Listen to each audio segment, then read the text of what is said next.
This is Jim Minion from Two Loose Screws. I'm listening to Barbecue Central. Let's go! We'll do it live. Okay. Well, do it live! I'll write it and we'll do it live! So to get that perfect barbecue, you use wood. Are you sure it's safe? Whatever. We put the lighter fluid on, strike the match, and... Oh! Should we call the fire department? That might be a good idea.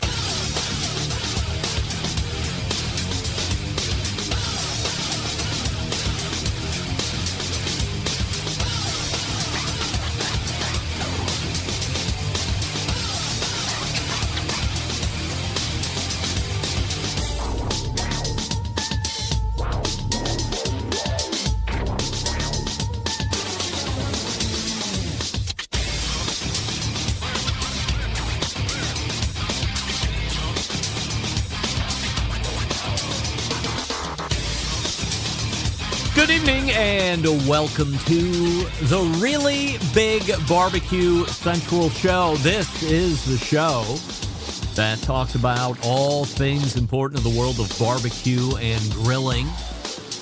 This show originates from the Rock and Roll Hall of Fame city, Bomb City, USA, Cleveland, Ohio, the barbecue capital of the North Coast. I am your program host, Greg Rempe. Happy to have you aboard here on your Tuesday evening's live fire fun and frivolity show. If you would like to get in contact with the show this evening, or you would like to follow the show during off-show hours, here's how you do all that. You can get in touch with the show by sending an email to Greg at BBQCentralShow.com. Follow us on all the social media channels at BBQ Central Show. And be sure to subscribe to the show podcast feed on your favorite podcast platform. Anything else you want to find out about the show can be found at the main website, thebbqcentralshow.com. And here's what's happening in case you can get the newsletter coming up in about 12 minutes from now. A first-timer to the show, a captain of industry, and somebody who has given a product to the market. Well, not necessarily new. I've seen it around at least for a year, perhaps even longer than that. It's one that I'm just kind of falling in love with. If you're somebody that likes charcoal and you're looking for something different than a charcoal chimney and something that can expedite the process, you might want to stick around for 14 past the first hour, where you will find a first-time guest and the creator of GrillBlazer.com, Bob Healey. Yes. And then 35 past the hour, longtime sponsor of this show. We call him El Presidente of Primo Grills, primogrill.com. Big announcement. We're going to get to it in about a half hour's time. Nick Bauer rejoins the show once more. Aside from the big announcement, the big reveal, we'll also talk about how business has been running for Primo and Broil Master and some of the other things that Nick has his hands in. And that'll bring a close to the first hour. Then we'll move to the second hour, fourth Tuesday of the month. If you can believe it, the first month in quarter number 2 is almost over. 2023, 2024 rapidly coming to a close. And, of course, in the second hour, that brings a visit from the embedded correspondents, all of them. So you will know the stalwart standbys of Doug Scheiding on location, John Solberg, Michigan, Rusty Monson, great city of Utah, and joining us for the first time this evening, newly minted Tennessee embedded correspondent Matt Osmond. So Matt will be sitting in here this evening. We'll give it a trial run. I'm not saying that every embedded correspondent earns a position on the embedded correspondent dais monthly, but we're going to give it a shot. We're going to see how it goes. Matt has had 2 great appearances here solo, so why not mix him in with the guys and see how that runs? So that's how your show's laying out. Bob Healey, Nick Bauer, first hour, and embedded correspondents, second hour. Don't forget you can follow me socially. Instagram, X, TikTok, Snapchat, all at BBQ Central Show. We say good evening to those of you watching tonight through one of our video streaming platforms. You can go to Facebook and Twitter, which is /BBQ Central Show to watch. You can also watch on YouTube, which is youtube.com/@BBQ Central Show. We have a new YouTube poll question of the week, and we're asking everybody this. Before last week, you were familiar with the brand Momentum Grills, and currently 67% of you were saying no. It was a little higher than that just a few moments ago, but 4 or 5 more votes have cast in, so that gap has narrowed a little bit, and now we're at 70-30, so 70% of you saying no, and 70% of you saying no, 30% of you are saying yes. And results of last week's poll: does the acquisition of barbecue stars by AmazingRibs.com make you want to become a Pitmasters Club member if you aren't already? 41% of you said yes, and 58% of you said no. That delta was much wider throughout the balance of the show, and then right towards the end, it started to get almost 50-50. So it ended a lot closer than it ran for most of the show. In fact, 110 minutes of the show, it was a much wider gap than that on the nose, but got real close at the end. As expected, the segment with Jess Pryles talking about meat washing was a big reaction topic over the course of the week, as we both mentioned last week before we actually got into the meat of the conversation.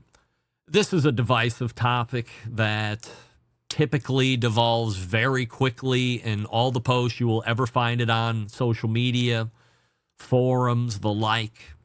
But it's important to continue to have these conversations, because my hope is someday people will hear us and stop doing it. But most importantly, it will break the cycle of continuance in family teachings. If it doesn't stop somewhere, it never stops anywhere.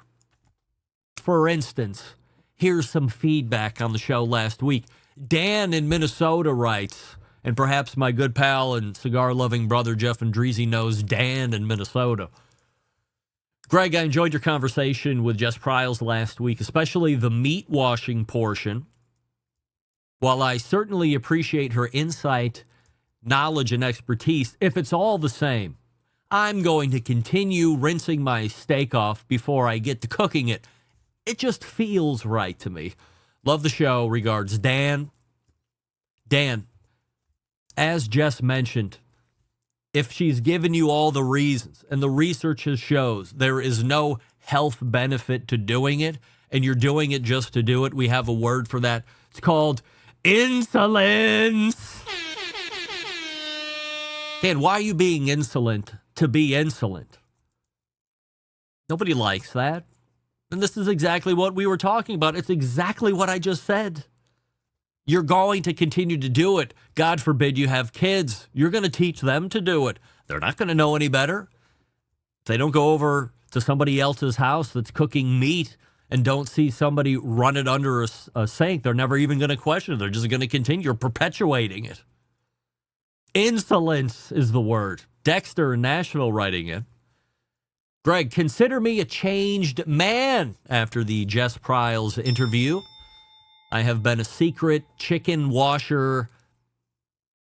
Shameful, I know.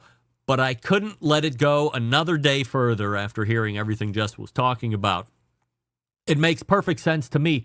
And while it might feel weird for a while, I know I'm doing the right thing. I certainly don't want to be insolent just because. I hope others heed her advice as well. Love the show. Regards, Dexter. So here you have opposing positions. You have Dan agreeing with Dexter in every form and fashion. The information, the feelings, all this, everything. But where Dexter has decided to stop it and break the cycle of continuance, Dan in Minnesota is going to remain insolent for insolence sake, which is something I never encourage. Don't be insolent for insolence sake. Terrence in Sacramento. Greg, is that Matt Osmond guy the same dude that said he left Miami because he was tired of, as he put it, going to jail? Love the show. Podcast listener only. Regards, Terrence. Terrence, that is 100% correct. It's the same guy. Now Tennessee embedded correspondent. Thank you for writing in. Jamie in Utah closing it out. Gregory, great show as always, until you started talking about that dude from Hawaii again. Just kidding. Fake beef is entertainment gold. Jamie in Utah. Jamie's a super fan, by the way. Jamie usually gives me a weekly recap of some hot button items that he thought were great, and then he's relaxed off of that a little bit. So, Jamie, always welcome to write in weekly. Always look forward to your reviews and your little zingers and all that. A fake beef, always entertainment gold. There's no doubt about it, and we're going to continue to talk about it because it's something that's not going away. And even though the chunk food products, being my fault, I had too much of an expectation of wanting it to be like 100% beef. If you're looking for the sub, this might be the one.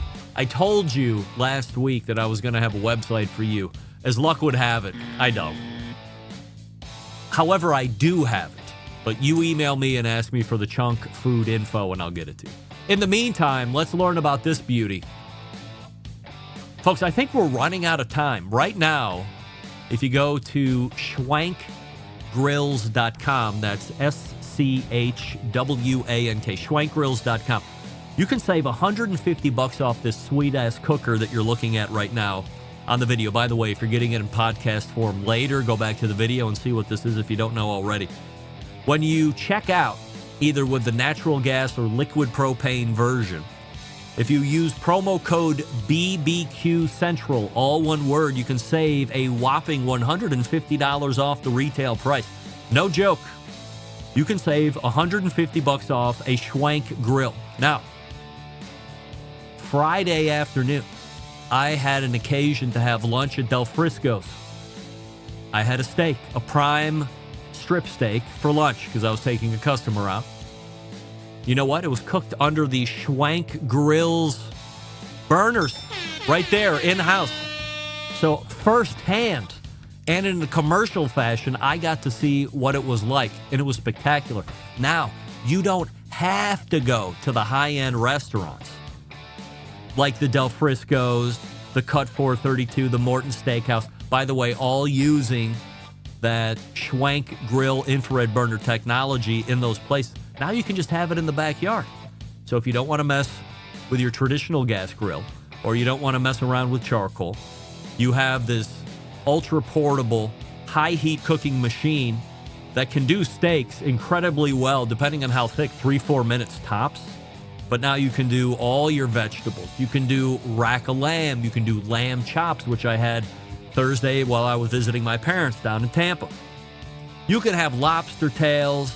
You can make board sauces in the drip pan at the bottom and have those fats as they're rendering out of the meat drop right down and flavor that butter bath that you're going to rest that steak in anyway. Scallops, chicken wings, you name it. This thing's a cooking machine. And multiple levels of adjustment so you can control the heat intensity.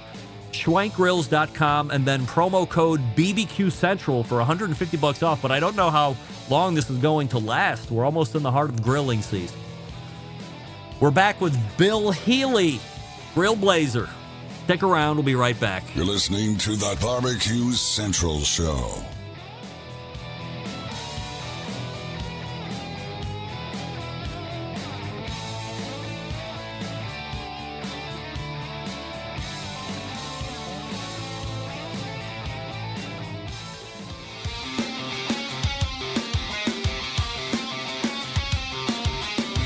Broadcasting live from the BBQ Central Show studios in Cleveland, Ohio. You're listening to the BBQ Central Show. Once again, here's your host, Greg Rempe. Welcome back. This portion of the show being brought to you by cookinpellets.com, your number one source for quality wood pellets for all your pellet-driven cookers. You visit cookinpellets.com and see what they have to offer, and then when you're ready to buy, leave cookinpellets.com and instead go to amazon.com, walmart.com, or lowes.com. I tell you each and every week, best shipping rates there, same great products that you would find on cookinpellets.com, but at a much better shipping rate, which we all love. Good folks over at Cookin' Pellets. The charcoal chimney revolutionized how folks got their charcoal up and going, and since that time there have been many other charcoal lighting options to hit the market. Many fade away or see little traction. And tonight we talked to the creator of the Grill Blazer grill gun and sous vide gun And as someone who has been actively using them for the past few months, I am here to attest to the efficiency and effectiveness of these torches. But how did this whole thing get started in the first place? Let's wonder no more as we welcome first-timer to the show, Bob Healey, joining us here. Bob, appreciate you joining me. And before we get into the grill guns talk, we have a YouTube poll question of the week that we're asking everybody. Before the show last week, not that I'm going to assume that you caught it, but of course I am. You were familiar with the brand Momentum Grills, yes or no? No. 65% of the YouTube voting public is backing you up. They were not familiar with Momentum Grills, as we mentioned it last week with Wes Wright over cookoutnews.com. Excited to have you here, Bob, and I'm wondering, before we get into the grill torches, previous background in anything professional, or have you just been a grill blazer all your life? Oh, previous background. That's interesting. I spent all of my life actually as an engineer or manager of an engineering business or concern, developing products for other people. And I have a lot of experience traveling the world over and finding the right resources, the right people, the right companies to do things. And so when I decided to do Grill Blazer, I had an awful large repertoire of people and places to look for to help me get it started. So I'm no newcomer to designing new things, but this is the first time I decided to design something for myself and start a company from the ground up. Grillblazer.com is the website if you want to check it out here as we're talking. So torches certainly aren't new to the industry. How do you go about developing a product that, in your estimation, is one that stands out? Oh, well, you start with making a list of what you think the perfect torch would be. So that's what I did. I said, okay, I think it was 11 or 12 things long. These things had to be in a torch in order to make it work. So that's the notion of actually making the torch, but designing what it needs to look like and what the market needs to be. That's something different. So I had to kind of go through two phases. One was decide that there really was a need for this, and that came from decades really of lighting a charcoal grill with a run-of-the-mill weed torch, mm-hmm. and having all the frustrations associated with a high-powered torch that was really just a piece of junk, and having to replace it 2-3 times a year. I decided in I guess it was December of 2017, standing outside. It was snowing. It was 30 degrees. My sons and I had beer and we were drinking, and I'd just thrown some steaks on the barbecue that I'd lit with a weed torch. But after having done that for decades, as I said, 2 decades of people watching me do that, nobody else was doing that other than some geeks on YouTube like me. And so I just looked at my sons and said, hey, what's it going to take to make this a thing so that everybody wants to do this? I mean, it's a new category. When I launched it, it was the very first high-powered grill torch designed for that niche on the market. And so I said, what's it going to take? And it didn't take them too long to convince me that it really needed to look like a gun, and that guys would just have to eat. They'd just eat it up if I did that. So I, having decided that I was going to start a business, and I had made a list of 12 different things I wanted to do, because I had sort of been, downsized out of corporate America. I was no longer needed to design something for somebody else, and I decided I was going to do something on my own. So I made a list of things I wanted to do, and the third item on the list was light a charcoal grill with a torch and be successful. So that's how it all started. It was in December 2017, and sipping beer in the blowing snow after having just started steaks on the grill. And so that's in May of 2018, I was holding the first grill gun in my hands. I didn't know what I called it yet. I had several different names, but it was there. And my wife looked at it and said, she said, Bob, you're going to sell 1 million of those. So that started the whole road going, trying to figure out how to finance it and manufacture it and get it on the market. So now you have it today, and it's been out there since 2020 in February. So in 2017, the idea is born in the bitter cold with beers. That's how the best ideas Yes. are born, of course. But within a That's right. year, you had prototypes to test? Oh, so yeah, that was a cool experience. So from January when I started designing it to May when I was holding the first one in my hand, that's only 5 months. Wow. And then it took me until February, the next February of 2018. So no, February 2019. February 2019, I had gone down the road of trying to find financial capital to be able to do that sort of thing. And if I'd been doing a .com or a pharmaceutical or something like that, I'd have been covered up with money. But really, if you're going to try and sell something that's never been done before, and you first of all make it look like a gun, and then you make it shoot fire, your investors are kind of thin. I mean, there aren't very many of them out there. And I feel like so Elon Musk would have been right all over this. if I had only been friends with him, right? So, and he did something called, it's not a flamethrower, but his name, his brand allowed him to do that and, sell. I think he made 500 of them. Yeah. And made $10 million, and that's all he needed for his boring project in California. So that's aside, but anyway, those kind of things you pay attention to. And so I decided in February of 2019 now that if I was going to get the capital to do this, I was going to have to go through crowdsource funding because no investors were taking me seriously. And so I did launch. So 5 months later, now that knows 4 months later on Memorial Day weekend in 2019, I launched a Kickstarter campaign, and that ended up being it was in the 0.4 percentile of most successful Kickstarter campaigns at the time. It was very successful. I raised the $500,000 that I needed in order to be able to launch the company, and I had product in my hands in mid-February 2020. Oh, and anything else can you remember happening in February of 2020? Yeah, sounds like a COVID year.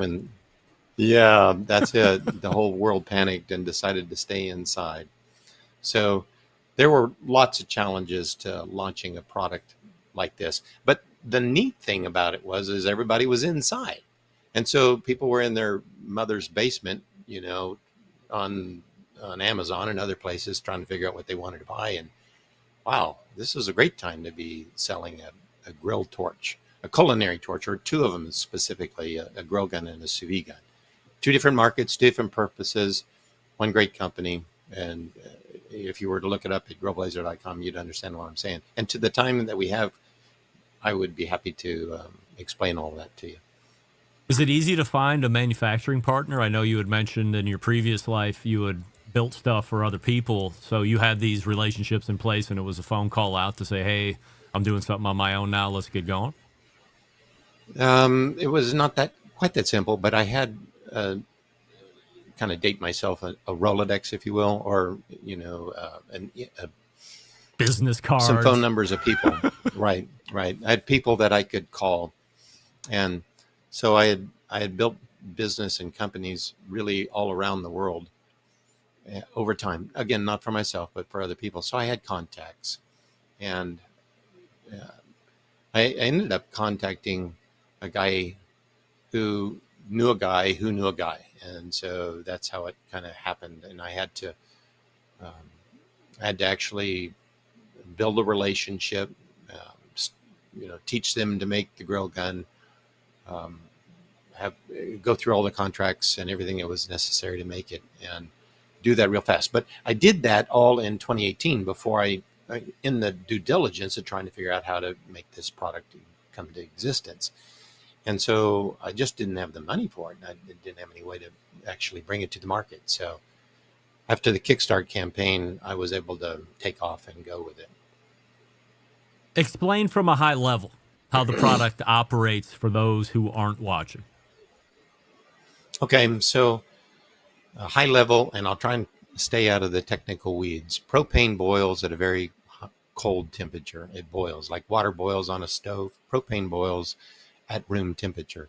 And it's been boiling since minus 40 degrees. I mean, it's really, really cold.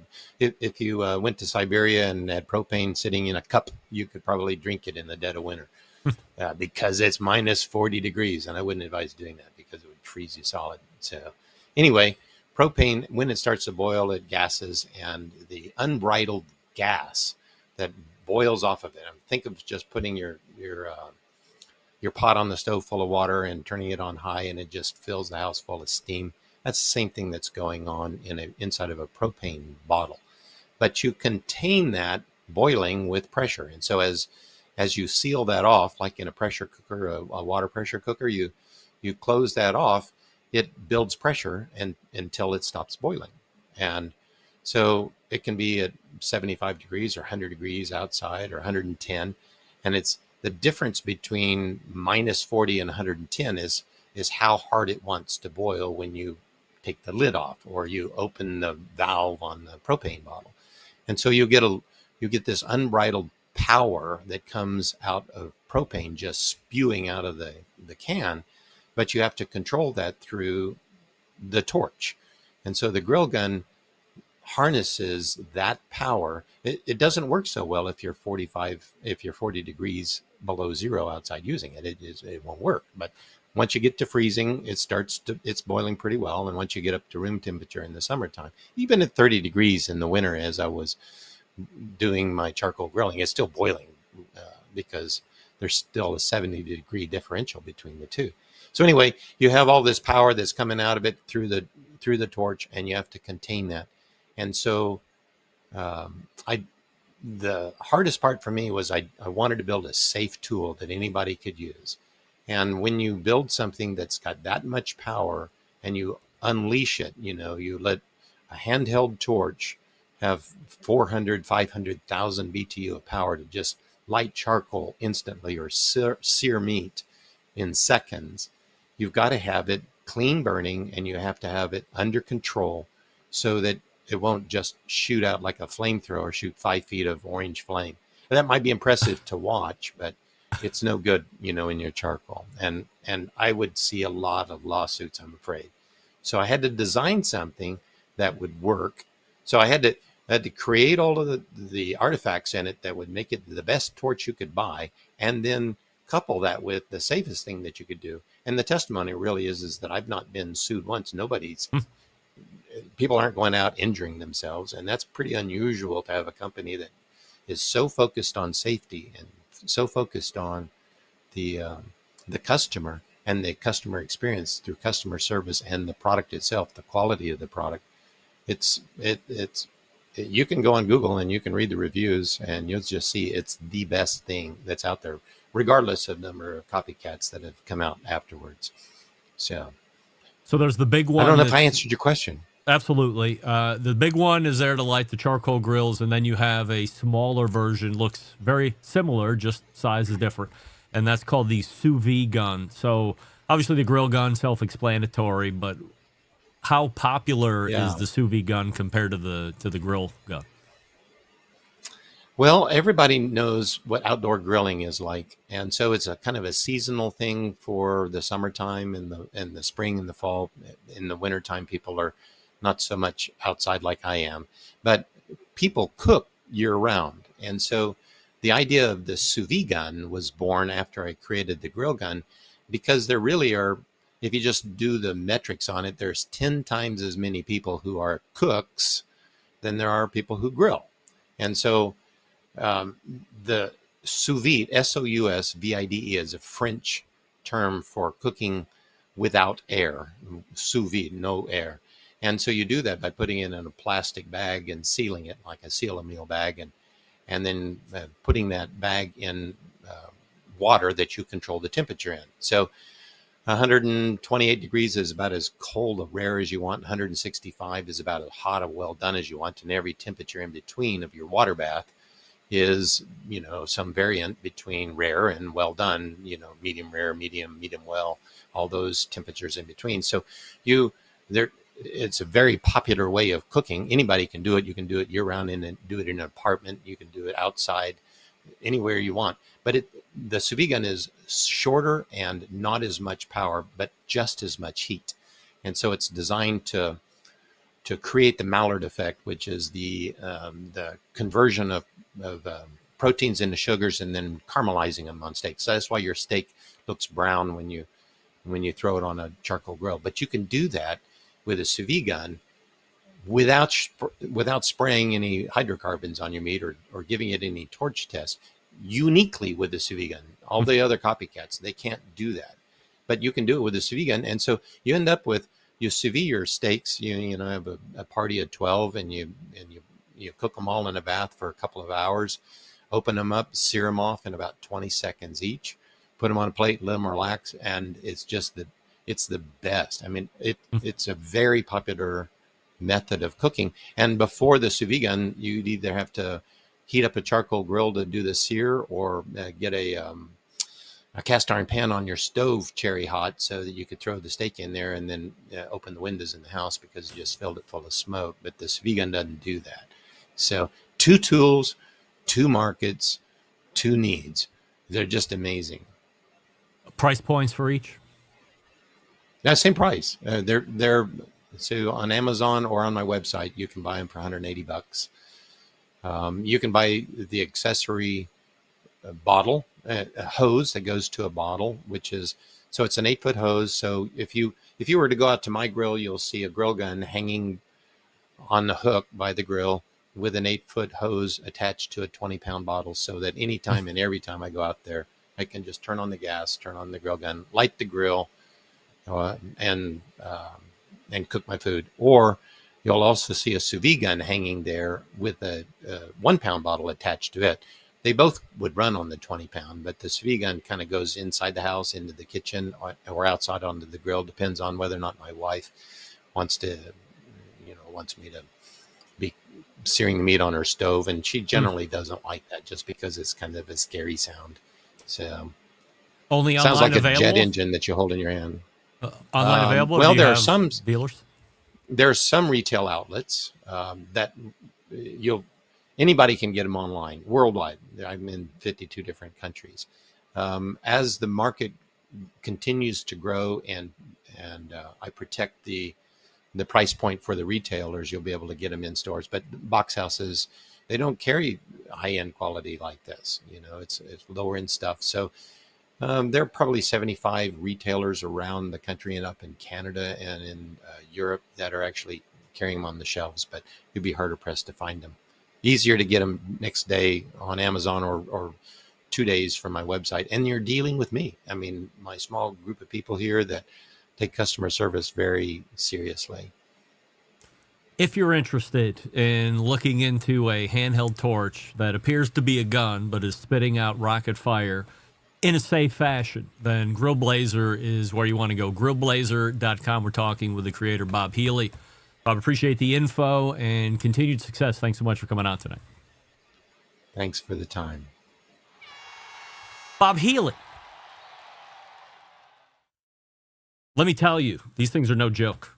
And I have not sous vide'd the steak yet, but that's actually on the agenda for this coming weekend. So I'll be happy to report back to Bob once we have that trial done. But lighting, so I've used it many times to light the Primo. And it is up and running, especially if I'm going to do the slower cook. Just start a little area in the charcoal. 40 seconds tops, because I'm using lump. That catches very quickly so you can see it. Gets all nice, red, cherry hot, and away you go. Now, if I want to get the thing blazing, it might take me a minute or two, but plenty powerful, as Bob said. So if you're in the market for something new to start those fires, grillblazer.com, the place you want to go. Nick Bauer is in the green room. We'll get to him here in just 1 second. Before we talk with him, we'll talk to you about Pits and Spits.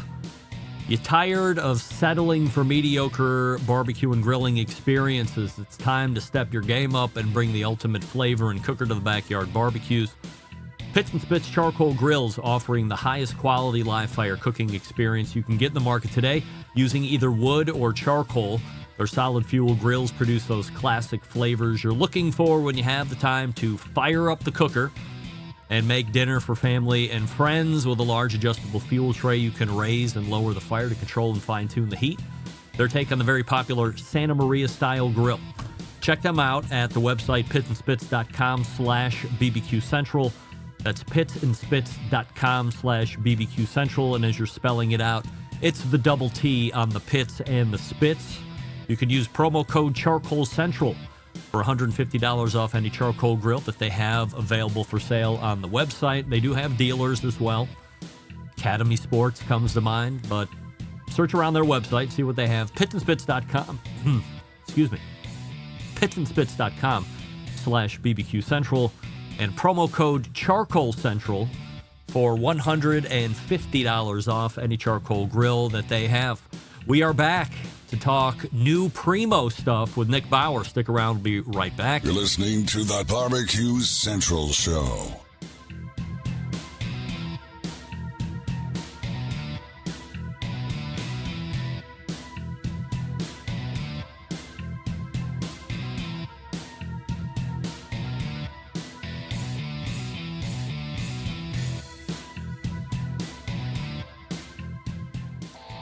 Howard Stern, Jim Rome, Dan Patrick, and Greg Rempe. The Mountain Rushmore of talk show entertainment. Now, let's get back to the Barbecue Central Show. And we thank Bob Healey for joining us last segment. This portion of the show being brought to you by Fireboard 2. Monitor up to 6 different temperatures simultaneously. Connect to Wi-Fi for cloud-based monitoring, or you can connect via Bluetooth. There are a host of smart speakers in your home that will be compatible with Fireboard, so you go to fireboard.com. Or with questions, you call 816-945-2232. Ted Conrad and the gang out there at Fireboard. My next guest tonight, President of Primo Grills, longtime sponsor of this show, a company continuing to make quality moves in the live fire industry. Last time Nick was on, we were talking about the 2023 Primo Bash event that they were having at their manufacturing facility. And tonight we are officially announcing something new, literally something big. So let's go ahead and welcome back our pal Nick Bauer to the show. Nick, before we talk about the Primo stuff, we have a YouTube poll question of the week that we're asking everybody. I'm sure I can figure out an idea where you might be on this. However, before last week, you were familiar with a brand called Momentum Grills, yes or no? I'm sorry, Monument Grills, yes or no? Yes, vaguely. Yes, no. Vaguely it is. All right, before we get into the big talk, a little recap from the business side of things. Nick, how did 2023 end up, and what's the first half of this year look like for you guys? I will say probably the best part about 2023 was that it is over. As you know, COVID led to a tremendous spike in demand and then a tremendous decline in demand. So I think probably the most positive of this last couple of year cycles is that the craziness up and down is over. So now we can go back to kind of normal world and normal planning and normal demand curves and forecasting. And that's it makes my job a lot easier than trying to predict the future when every couple of months it changes. When it's that volatile from a sales and supply side, are you able to continue to accumulate new dealers, or does that play part of a problem? Yeah, it's, every new dealer you add is old dealers mad because they can't get product, and it's a tremendous amount of effort, and the sales were great, but it was not fun at all because someone's always wants more, and you can't get vendors or freight or whatever it is. So it's now I like boring. It's my job as president to try to have as boring company as possible, because boring is you can plan and you can strategize, and it's better on the employees. It's less pressure, less demand. So, being back to boring is fun. Now we're doing new stuff, we're new products, we're doing new markets, more accessories, more promotions like Primo Bash. So this is the fun part of my life. Being out there doing new things, meeting new people, doing new events and product and things like that. Where do you think Primo brand visibility is in the market right now? Oh, we get our butts kicked. I mean, I fully believe that of the people that know about the three brands, that we win the majority of that business. But I think the majority of people don't understand there's three brands. I think they see the one at Costco and Lowe's, and they see the one that's been around for 30 years, that's green and has the best dealer network out there. And I hear from so many people when they find out about Primo, go, I wish I would have known a Primo 15, 20 years ago when I got my grill, but I didn't know you guys existed. So that's why we're doing stuff like this. That's why we appreciate your support here. And, we're trying to get our name out as much as possible, because I think we win the business when people know that there's three people, not just two. How do you overcome that I don't even want to say, how do you increase it this year? Because it sounds like, from everything that you're saying, we have decades of work to make up for. And when you look at it, you didn't create Primo. You bought it a couple of years ago, and now you're 4 years. Yeah, you're doing your best efforts to overcome maybe what wasn't in place. So in a 5-year span, from here in 2024 to bridging into 2030, where would you like to be? Yeah, so we're 4 years into this, going into 5 years. I think we've done a great job with all the new accessories, all the new hinges, and all the issues that people maybe had 10 years ago, they don't have anymore. So these next 5 years is about promotion, and getting out there and just working harder. Going to more open houses, having our reps working on weekends, doing Primo bashes, going to Memphis and Mays type stuff. We did a beach thing, a Jeep beach thing down in Florida. I didn't know the Jeep beach thing, but it's working hard. It's the business school basics. You got to work hard. You got to build market share. The market doesn't just give you business. And we're a 92-year-old family business. We didn't think we're going to make Primo from number 3 to number 1 in 4 years. I got 30 to 40 more years of working to make that happen. And that was the plan when we bought the brand 4 years ago. This is a 20 to 30 year mission. And then, quite frankly, it'd be someone else's job besides mine. So let's get into it. Big news coming out of Primo, and we almost had an exclusive, but if you're keeping your pulse or your finger on the pulse of live fire, you saw towards the end of last week, which, of course, is the release of something called the Primo XXL, which we certainly love. Tell us all about XXL. Yeah, yes, sir. And if you watch my social media, I've let it out like the last couple of weeks, and my marketing guy's sitting next to me, and he's pissed about it because I don't follow any of our rules that we're supposed to. So the XXL is our largest unit, and the XL is 400 square inches, and it's like 60 to 70% of our sales. We have 4 sizes, and one size is the vast majority, and people just want bigger. So this is the first new unit Primo's introduced in 10 to 12 years, because it's a pain in the butt to do molds that come from the UK. It's a lot of effort and it's a lot of money. But we're 500 square inches now, so we're 25% bigger than the XL, and it's really going after that. People who just love to cook multiple briskets, are a big pig. Like, we're going to do some video content to show what type of pig we can actually fit in the whole thing with it being oval. So it's exciting. It's I think I personally don't need 400 square inches for my family, but a lot of people out there cook a lot more than I do, and cook for a lot of people. For like the restaurants that we have that cook on our stuff, are super excited. So yeah, it's 500 square inches. It's the XXL. And it's in production now, and it's pretty exciting. It's something new. It's going back to like, how do we win more share? You got to introduce new stuff. You can't just try to sell the same stuff you sold for 12 years, 15 years. A year ago, we were at the HPB Expo in Louisville, Kentucky. Wasn't it there? Or am I imagining things? We showed a prototype. Okay. But that wasn't in production. It didn't come off of our mold. That was like a hand prototype. So we were just showing the size and seeing if people really wanted that big a unit, because it's hundreds of thousands of dollars to introduce a single unit like this. So we needed to make sure the market was there. How long of a time frame does it take to go from concept of XXL to having something ready to go? To final production, probably 18 months. Oh, so not that long. And it's not that long, but it's a lot of steps that have to happen.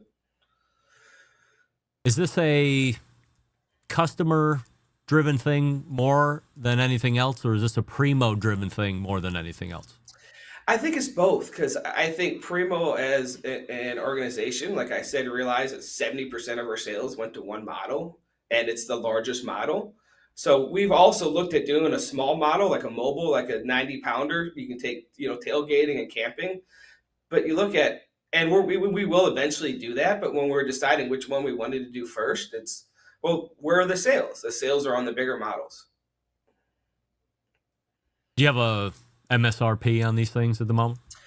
Oh, yeah, it's out there. If you follow our social media. So basically we priced it. It's about 23% more expensive than the current XL and it's 25% bigger. So we're giving a slight discount off of the list prices, but it's I don't have it off the top of my head because it's on a cart, without a cart. There's 4 or 6 different models out there. Maybe I recall seeing 2,500. Is that like a safe number to Yeah, throw out there, depending on cart and whatnot? I'm looking at the marketing guy. I think 22 to 25, or he's pulling up the prices right now. Yeah, Yeah. here's 2,200 by itself, and you go up from there. All right. As far as where it's made, a lot of people talk about assembled in America. A lot of people talk about made in the USA, but when it comes down to brass tacks, maybe they're looking at other places. Primo's unique, fairly unique in the space, not completely unique, but you guys are made in Southern Illinois. Yeah, it's something we're very proud of. It's actually Southern Missouri. Yeah, Missouri. In Poplar Bluff, Missouri. So my family has been in North American-based manufacturing since 1932, and we have 7 different manufacturing sites throughout North America making things, fireplaces, gas logs, wood stoves, and Primo is one of our products. And we make what we sell. We don't just import. And it's in Poplar Bluff, Missouri. If you want to see the plant, it's one of my favorite videos. You can go to the Primo website. It is right there. In fact, it only has like 10,000 views, which kind of annoys me because I'm so damn proud of that plant. And I spent so much money on this video, and like no one's watching it right now. So I keep sending it to my sales guys. Hey, send this to other people because it's something we're so proud of. We just haven't gotten the views I wanted to get. But yeah, it's right on our website. Go see it. The employees are incredibly proud. We just had the eclipse down there. We had 4 minutes of totality, and we had a family day, so we took an hour because the kids were out of school. So the employees brought their kids, and we had a nice little lunch, and we cooked on the Primo, and it's something we're really proud of because you can say it's better because you can control manufacturing and this and that, but it's what my family has done for a living for 4 generations is we employ North American manufacturers. And we control our manufacturing, and we could take the easier route out, and we can import from China. I could have 90% less employees, which would be 90% less headaches. But that's just not who we are, and that's why Primo was such a good fit when we bought it, because their core tenets of North America's manufacturing was what my family has done for 92 years. Being in business for 30, 40 years, over that time, have you seen a decrease in margins on your side, or have you really had to work at making sure, maybe in the beginning it was a better business to be in, and over time there's just new things introduced into market, so you got to be more competitive in some ways. How have you seen the business of margin either stay the same, decrease, increase over time? Yeah, I would say the old products, the products that haven't been updated for 10, 15 years, whether it be a vintage space heater or an old style gas grill, like we own Brawl Master Gas Grill. That's been around since 1965. My neighbor has one. Yeah, and they last for that long. The problem is they last for 30, 40 years. You only buy one of them. Yes, you need to constantly change it, coming out with new stuff because people don't, those companies just go away. I mean, look how many grill brands were around in the 60s, 70s, 80s that don't exist anymore. So you have the margin pressure, but then a lot of the smaller companies that aren't as efficient and aren't as great as managing the actual business, they just go away. So yeah, you have the margin pressure, you have the competitive pressure, but unfortunately, like the bigger just keep getting bigger and the smaller guys struggle to compete. So you just have to be okay with growth. You have to be okay with investment. We leave the vast majority of every profit dollar in the business every year because you have to.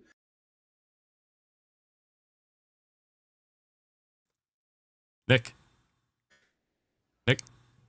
Yeah. Hey, there you are. All right, you cut out there at the end. Sorry. I wanted to ask you one more question in regards to the XXL.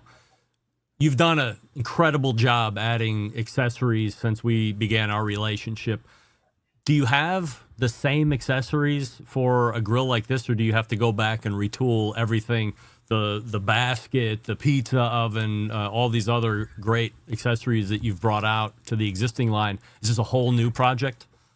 Yeah, like the basket will fit all 4 sizes or 5 sizes. So, we're smart enough when we did that, or just got lucky. But no, the pizza oven, the rotisserie, the rings, all those are all brand new SKUs. So everyone's like, oh, it's just one model. Well, it's not just, it's 4 or 5 models of the head. It's 20 or 30 different accessories. So, new product, new stuff is expensive. It costs money for the molds. It costs money to develop the accessories. It costs money to carry the finished good inventories over the next 10, 15 years. So that's why a lot of people don't do it. It's like I get credit here for just talking about a new model, but there's a team of 10 or 15, 20 people that really deserve the credit because they flew over to the, my quality guy flew over to the mold manufacturer north of London a couple months ago to make sure the molds were being made properly, from purchasing, from the marketing, from the design guys, from the people that do it's a massive team effort, and they really deserve the credit. Any promotional events or hardware shows? You'd mentioned something about Memphis in May. What do you have coming up here over the next 4 to 6? I should know that. What are future events? We're focusing on a lot of the open houses for the local dealers, to where the local dealer, the mom and pop, the family business. Our grill guy, he's going to like 10 or 15 this year, and he's been to a couple. We did the Jeep thing. I don't think we're going to do a Primo bash this year. I think we'll do that every other year because I think we're going to focus more on the local stuff.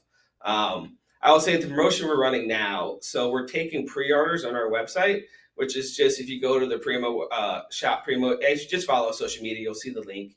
And it's $50 for a pre-order, which goes towards the costs of the grill.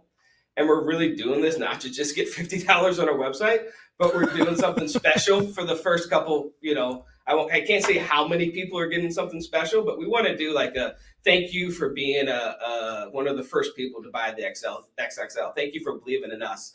So it's more of a way to offer special gifts to people that the average person isn't going to get in a year or two from now. So if you check out our Primo, social media on Facebook or Instagram, the links are there. Or if you I'm Empire Group Nick on Instagram, or I'm Primo Nick on Facebook. So if you have any questions or comments, or one of the guys, he goes, oh, I didn't know that. I just bought mine from my dealer already. I'm like, all right, well, send me your address and I'll send you something. So if you end up getting a grill and doesn't get one of the special things and you want it, just reach out to me and we'll make something happen for you. The website, primogrill.com. So go ahead and pre-order now, because not only do we love bigger Primo grills, we love a potentially cool free gift to make us feel special. And then keep your eye out on all social media. Nick, really appreciate you coming on tonight talking about the genesis of the XSL, and we'll track its progress. We'll love to have you back on again soon. Thanks so much for the support. Thank you so much. I appreciate it, bud. You got it. There's Nick Bauer right there. So let's say $2,200 to $2,500, and you get 25% more cookers. So 400 square inches to now 500 square inches. A lot more burgers, multiple briskets, additional pork butts, the whole deal. You're going to love it. I love the XL. Can you imagine how much more I would love the XXL? I would love it at least 25% more. By the way, this portion brought to you by Primo Grills. That's right. Who even knew? Did you know? You knew that Primo is currently taking pre-orders for their XXL. Well, of course you do. You just heard Nick Bauer talking about it.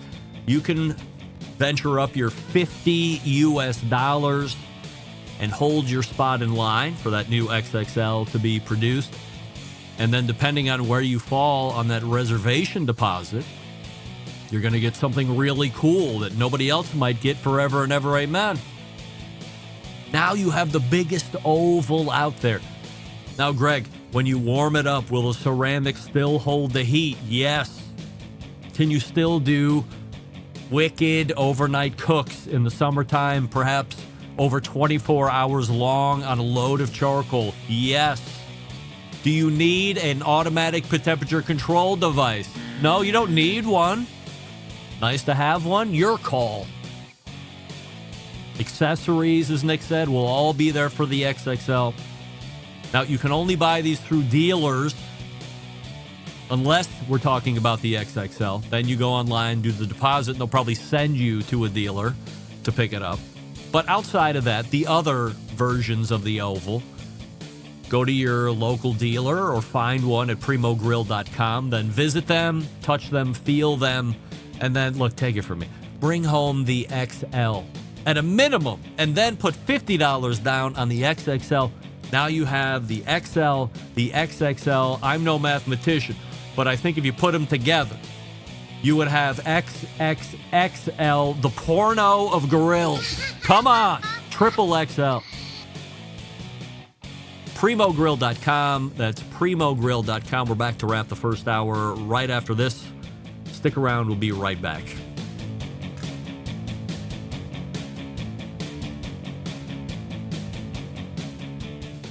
Continuing to produce incredibly mediocre content in an exceptionally professional way. You're listening and watching the Barbecue Central Show. Once again, here's your host, Greg Rempe.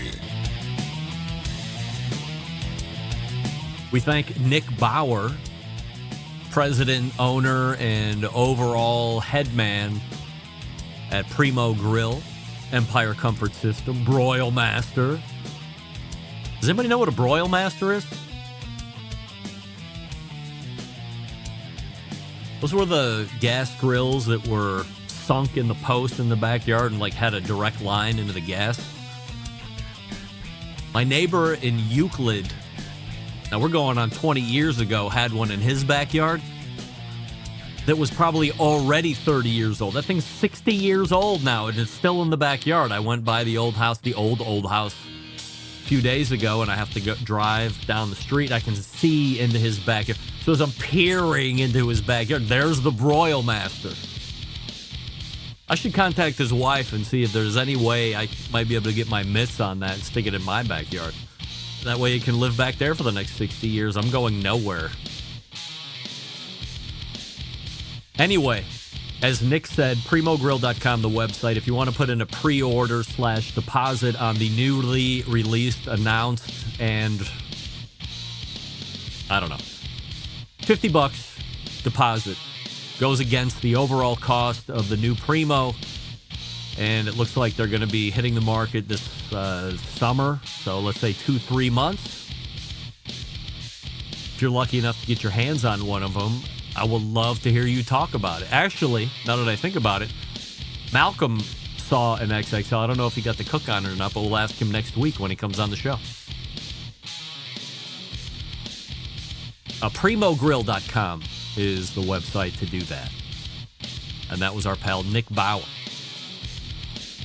Also, we thank Bob Healey from Grill Blazer.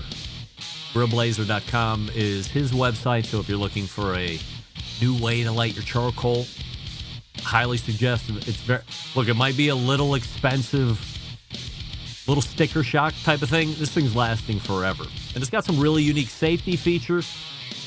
My suggestion, word to the wise, everybody. If you're going to get it, make sure you watch the supplemental videos, because the more you fluctuate that or tilt that thing, especially if you're using the 1-pound gas cans, it's got that check valve and it's going to shut everything off. And if you're not aware of that in the beginning, you'd be like, this thing's broke after 30 seconds. It's not. You're an idiot. Look at the videos. It will even tell you in all the paperwork and stuff when you open the box, before you use it, watch the videos. Don't disregard it. Watch the video. Again, word to the wise. Watch them tomorrow as you're listening to the replay of this show. So when you buy them, you're ready. Refresh your libations. We're back for the second hour. Stick around. We'll be right back. You're listening to the Barbecue Central Show.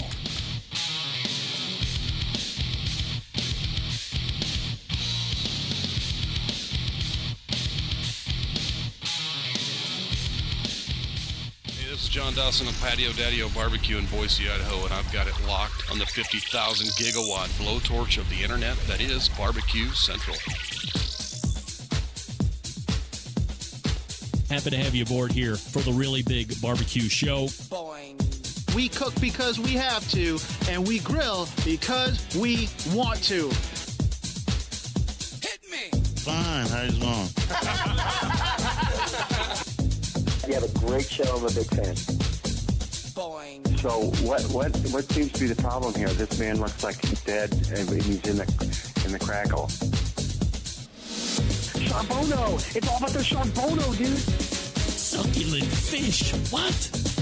He ate 54 wieners. Oh, listen, Lavernius, shake a feast. I'm shaking like a dog shit peach seeds. We have top men working on it right now. Top men.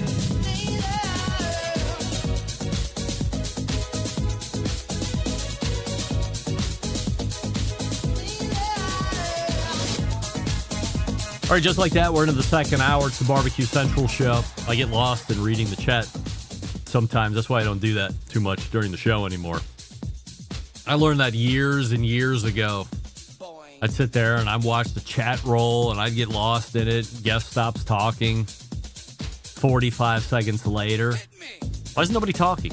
Oh, he's done answering the question a minute ago. Pay attention to the show, idiot. So that's what I do. But in the break, I was catching up on some chat. Hey, this is the Barbecue Central show. We talk about all things that are important in the world of barbecue and grilling. And best of all, we are coming to you from Palm City, USA, Cleveland. The Rock and Roll Hall of Fame induction ceremonies are back in Cleveland this time around, by the way. So if you're into that kind of thing, come on down to Cleveland and let me know you're coming into town. I'll take you all around the hot eateries like Johnny's Little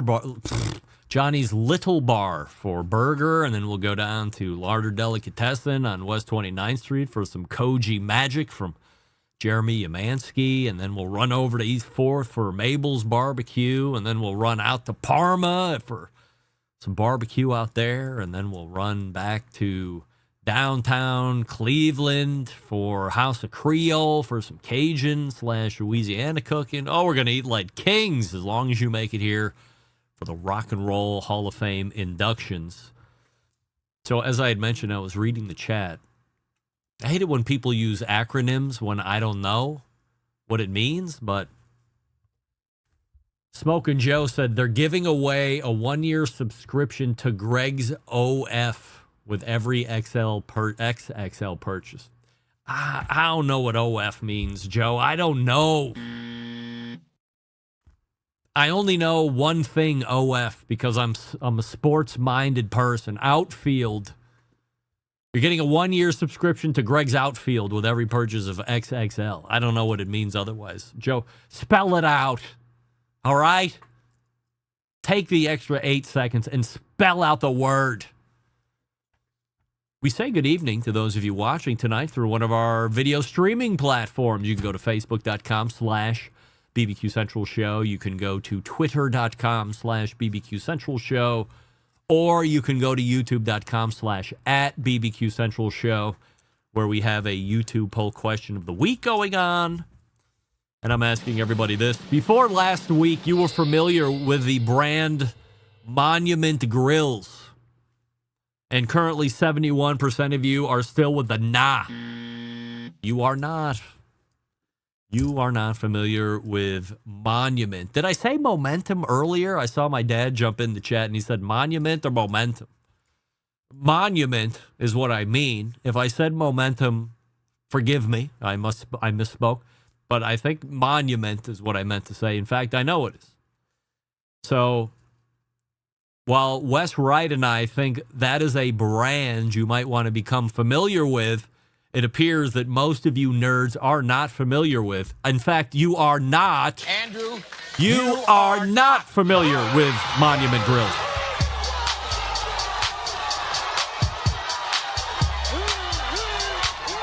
That's the best. So maybe next year when I ask this question, the stats will change. 30% of you will be familiar, and 20% of you will never mind. Still to come on the show tonight, the embedded correspondents are going to be here in some form or fashion. Doug Scheiding is in Minnesota at the Shields University. We did sound check yesterday. He did alert me that there might be some hijinks and tomfoolery that would cause him to miss. He has texted me and said things are looking not great at the moment. So I swore at him, and then I swore at him more and encouraged him under no uncertain terms to make sure that he is here on time, and he has 10 minutes to do it, for crying out loud. Coming up on the best moments of the Barbecue Central show in 10 minutes or less this coming Friday, episode 331, taking you back to April 14th of 2009, a barbecue and grilling legend, at least in my estimation, owner of the iconic East Coast Grill in New England area, Chris Schlesinger. Now, when you look at his last name, a lot of people want to say Schlesinger. Only the rubes and the dopes say Schlesinger because it looks like Schlesinger. I can't even say it wrong because I say it so right. It's Chris Schlesinger. We even talk about it in the beginning of the episode. Chris is one of those guys that I look at as one of the biggest names that effectively helped grow the art of using a real live fire grill in the restaurant and commercial setting. Certainly, he's an established barbecue and grilling cook in his own right, but he is a chef, a real chef. Went to the CIA, not the Black Ops, but the Culinary Institute of America. Graduated from there. You know, there weren't a lot of people doing it like he was doing it back then. In fact, Chris inspired many of the New England barbecue cooks that you might know. For instance, Chris Hart from IQ and my longtime man crush, Andy Husbands of Hell's Kitchen fame. He also cooked with Chris Hart on the IQ team. He owns Smokehouse Restaurant, used to own Tremont 346 or whatever out there in Boston. If being a successful restaurateur wasn't enough, by the way, he also wrote many books on the subject, and to this day widely considered to be the reference materials that helped improve and move the industry forward. So those would be titles like Thrill of the Grill or License to Grill. Books people still mention to this day as one that has helped them become a better barbecue and grilling cook. So if you aren't familiar with Chris Schlesinger, a great way to get introduced to the legend himself, coming up this Friday. Hold on. Did I get a text message? Stand by. Oh, I hate this. This is never going to happen again, by the way. I apologize up front. I'm doing this only under protest. Shout out to my daughter, Bobby, and her roommate, Nina, and boyfriend, Todd. We love Todd. Everybody knows about Todd. I'm just kidding. Nobody knows about Todd. Thanks for tuning in, gang, in Greensburg, Pennsylvania. So there's this thing, maybe you know about it, maybe you don't, especially if you live in Alaska, called the Iditarod race. This is going back a little bit. Sat on it because I had much better stuff to get to in the past handful of weeks, but I don't anymore. So the Iditarod it is. Maybe you didn't know this. This year specifically, something terrible happened. A musher, which is somebody that stands on the back of the sled, killed a moose after it was tangling with one of his pull dogs. There appears to be a rule that if you kill a moose or some other identified. I don't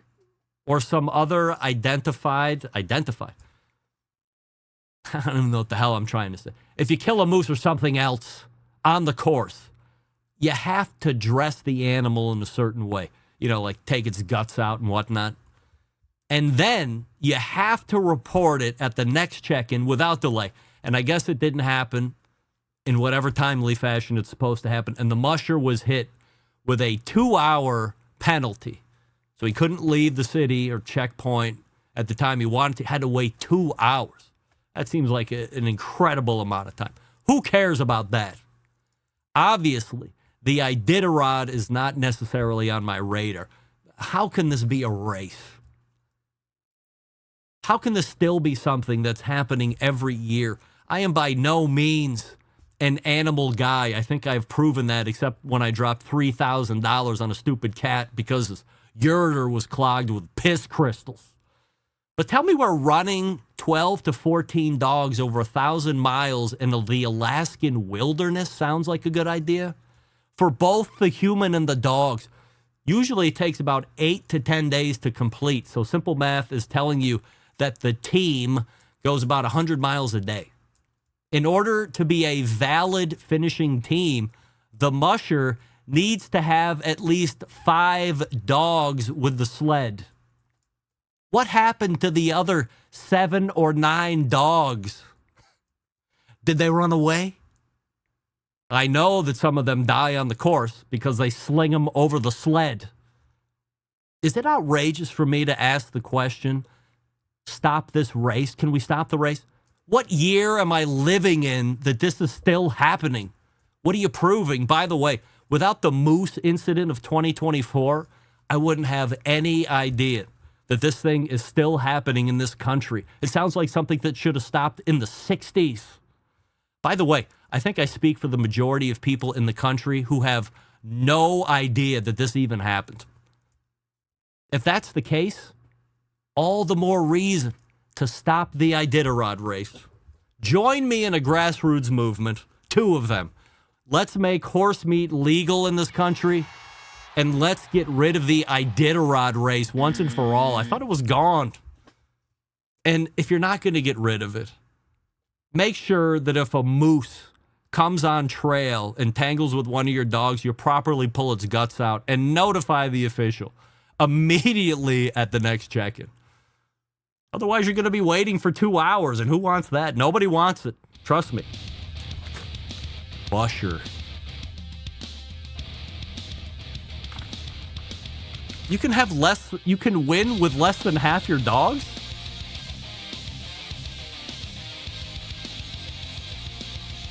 The embedded correspondents, at least 75% of them are currently in. We're going to get to them here in just 1 second. Before we do that, we talk about our pals over at Franklin Barbecue Pits. The backyard version of the famed barbecue pit built by Aaron Franklin for his renowned barbecue restaurant. Where? In Austin, Texas. Built for those barbecue purists who want to take their craft to the next level. What you have with the Franklin Pit, a deeply thought out, refined version of the old propane-style cooker that Aaron built for his Franklin Barbecue restaurant. Stylistically, it reflects the kind of bare-bones industrial handmade aesthetic that he loves, as in the patina, and the way the build allows you to see the welds and the craftsmanship. Now, the schematics of a Texas off-style pit, relatively simple, even if the things happening inside reflect complicated dynamics of physics and chemistry. 2 things I don't know anything about.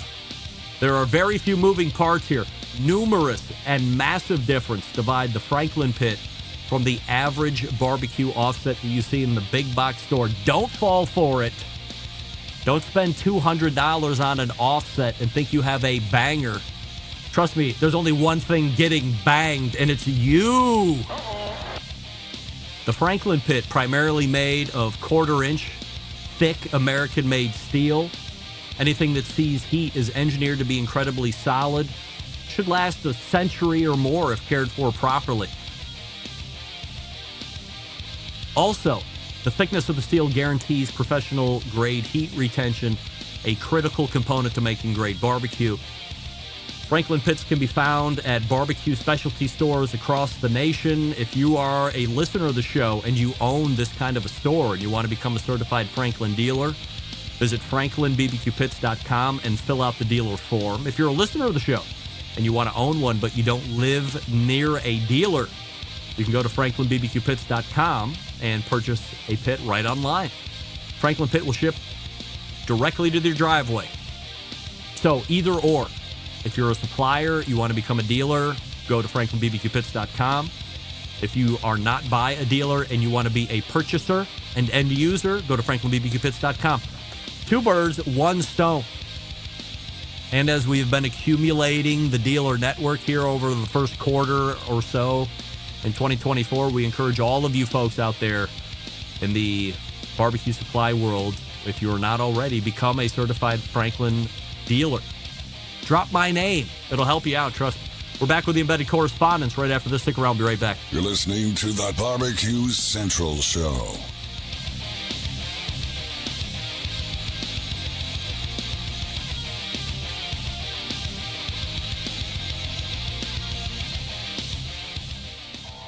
Howard Stern, Jim Rome, Dan Patrick, and Greg Rempe. The Mountain Rushmore of talk show entertainment.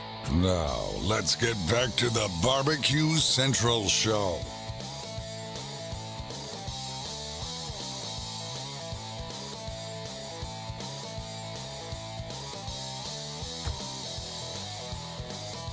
All right, welcome back to this portion of the show being brought to you by Pit Barrel Cooker, the most unbelievable outdoor cooking device on the planet.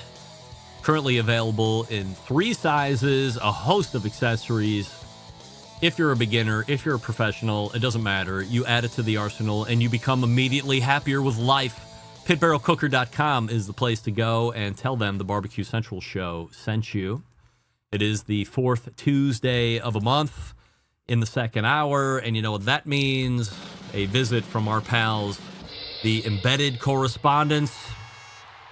Now, before anybody blows a gasket, Doug is en route. Bob Healey is not sitting in from Grill Blazer. Doug's en route. He's at Shields University out there in Minnesota, where they're putting on a great barbecue event for all of their employees to make sure that they are educated to sell things like Doug's barbecue rub and other stuff that I'm not aware of. But they do that there every year, and that's why Shields is a magnificent retailer. So while we wait for Doug to come in, and I'm not waiting for him to come in, we have a YouTube poll question of the week that we're cycling through before we get into the 748 100% assurity questions that lie in wait for us here this evening. John, before last week, you were familiar with the brand Monument Grills, yes or no? Yes, I was. All right, 74% of the voting public says no, they're not. Matt Osman, welcome in for the first time here at the Embedded Correspondence. Familiar with Monument Grills before last week? 100% yes. Rusty, are we making it a 100% with the ECs so far? No, stop with all the damn grills, people. Jesus Christ. You're not familiar with that? No. There's a lot, man. There's a lot, all right? It's a sea of grills. I'm sailing upon the sea of grills. I cannot keep them all straight in my brain. All right, well, as luck would have it, I did know about Monument Grills before last week, so 75% of us know about it. Well, I mean, he's here. Why not let me ask him? Bob Healey, familiar with Monument Grills? I guess he's not. He did say no, by the way, in the first hour of the show, so I remember that. All right, so Doug will jump in wherever he can fit in here. There's a huge announcement that I'm going to make here this evening. Lest any of you, Rusty, Matt, Bob Healey, think that you are the number one fan of this show and the brand. Something has happened here today that has clearly defined who is the best and why everyone else is indeed just the rest. And let me show you exactly what I'm talking about. Because somebody on this dais has done this, if I might. Hey, by the way, just dropping in here this evening, longest running embedded correspondent from Texas, Doug Scheiding is here. Fresh from Shields University. He tried to back out, but I called him the C word and told him to get here no matter what. So there you go. Yes, you did. Doug, before last week, were you familiar with the brand Monument Grills? No. No. All right. So 50-50 for the embedded correspondence. Rusty said no way. There's a sea of grills, and he's quite sick of it, to be honest. So no doubt. I was just saying as you were jumping in here, Doug, while all of you might think you are the show's #1 fan, something has happened today that clearly defines one of you as being the best and everyone else being the rest. And here's what it is. Take a look at this, because this just happened earlier today. John Solberg inked up, if you can believe it. Oh, wow. Can you believe? John, the show and the stage and the microphone and the spotlight is yours. What inspires you to ink up with anything related to the words BBQ Central and show? I'm thinking it's like at least 330 some episodes. I think I earned that piece, right? 5-6 years of being part of the brand, and wow, it was just long overdue. I don't have the best moment stickers. They are available. I do send them out. So I just got my own sticker, and it's a little burned up method, and stuck it on there. So is this finished, or do you go back for highlighting or negative space filling or whatever you tattoo people do? This piece is obviously part of a bigger picture on a half sleeve. So the half sleeve is not done, but it's getting very close.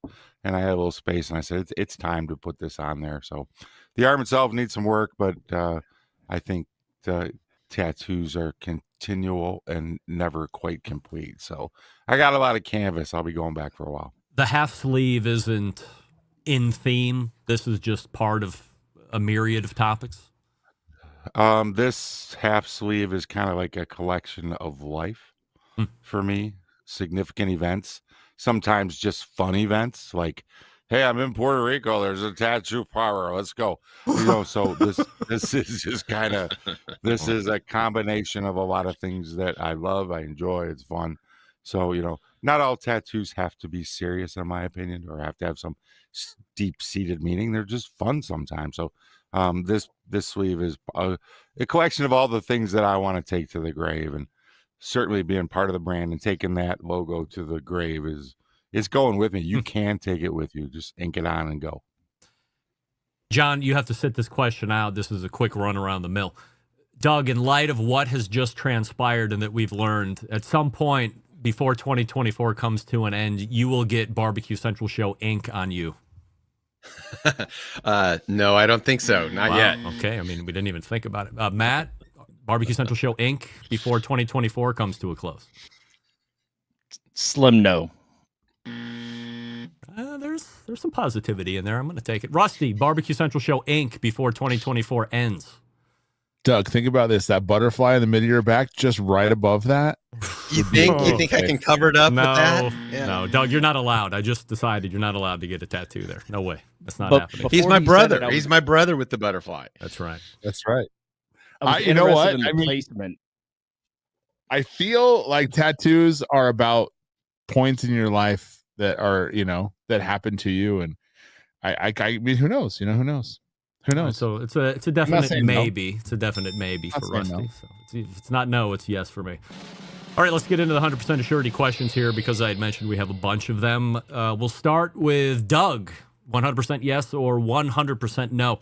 You have, at one point or another, rinsed a cut of steak under the sink before seasoning. Why would you do that? 100% no. John, yes or no? 100% no.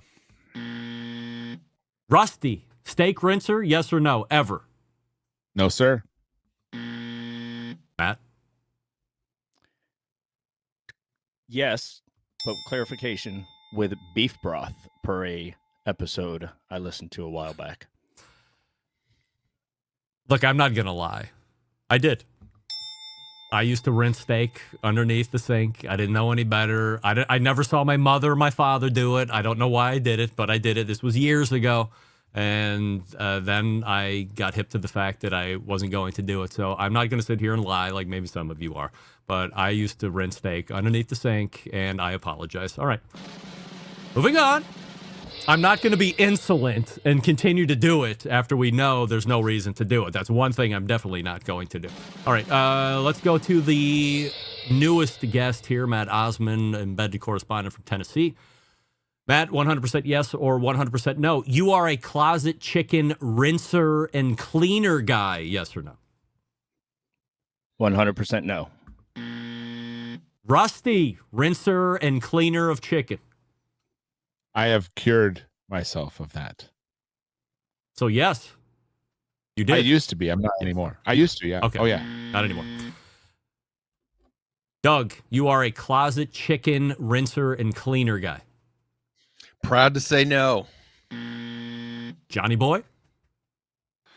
No, that's a no for me. I do not rinse chicken. Now, this might make no sense to anybody, but I am a no as well.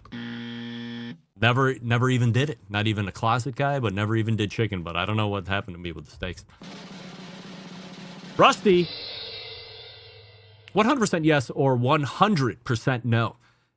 You are shocked to hear that Myron Mixon will be doing a meet and greet at Smoke Slam next month, but he's not cooking it. Yes, actually, that is kind of weird. That is weird. John? Yeah, that's kind of weird. I think that's with Rusty. Doug, you're shocked to hear that Myron Mixon will be doing a meet and greet at Smoke Slam next month, but he's not cooking it. Yes, I'm floored. Matt, surprised? No. I am surprised. Yes. Matt, let me dig in. Why are you not surprised? Because he's Myron Mixon and he's about the money. Oh, yeah? And if he's going to go across town to say hi to some fans, push a rub and a brand, Myron's going to show up. I am surprised that not everybody who was invited is going to be there. Who else was invited? Tuffy Stone. You know anybody else who was invited? That's the only one that I know for sure that's was invited and will not be there. Do you know if Myron is getting paid to be there? I cannot Like, does he have an appearance fee? Oh, I'm sure he does, but I don't know. I don't have confirmation that he's getting compensated. All right. We go to our pal John Solberg. John, 100% yes or 100% no. After reviewing the Smoke Slam teams list for next month's event, you feel that the big teams have all decided to stay at Memphis in May this year. Yeah, they have. I'm going with yes. Coin toss. Matt, big teams stayed at Memphis in May this year. Yes. Rusty, after reviewing the teams list for Smoke Slam, you think that all the big boys stayed in Memphis? Yeah, obviously. Yeah, there's nobody there. Dougie? I'm going to be a contrarian on this. I'm saying no. You're just being a dick to be a dick. Yeah, you looked at the teams, right? I mean, what are we talking about? I did look at the teams. Yes. I mean, there's the answer can only be yes. They have decided to stay in Memphis in May. Please embolden your answer, Doug. Yes. There's two teams that kind of surprised me. 10 Bones, who I believe has won ribs like 3 out of the last 5 years, the rib category. And also, it's interesting, a 1995, yes, we're going back, the Rebel Roaster Review champion of Memphis in May is cooking there, and Ross is coming out of retirement. So he's kind of he's a money guy, doesn't give a really crap, and is actually going to cook it. So good luck to them. All right, let's go back to Doug. Doug, 100% yes or 100% no. You think that Big Bob Gibson's will win Memphis in May this year? Putting my card in, yes. Oh, okay. John, Chris Lilly wins this year, yes or no? I'm going with a yes. Yeah. Yes for the money. Feeling good about that. Matty boy, you think Chris Lilly's got another one in him? 100% no, Myron. Man, you got to wait. You answer the question. Only the question. You don't go ahead. You just answer the question. Rusty, 100% yes or 100% no. Big Bob Gibson's will win Memphis in May this year.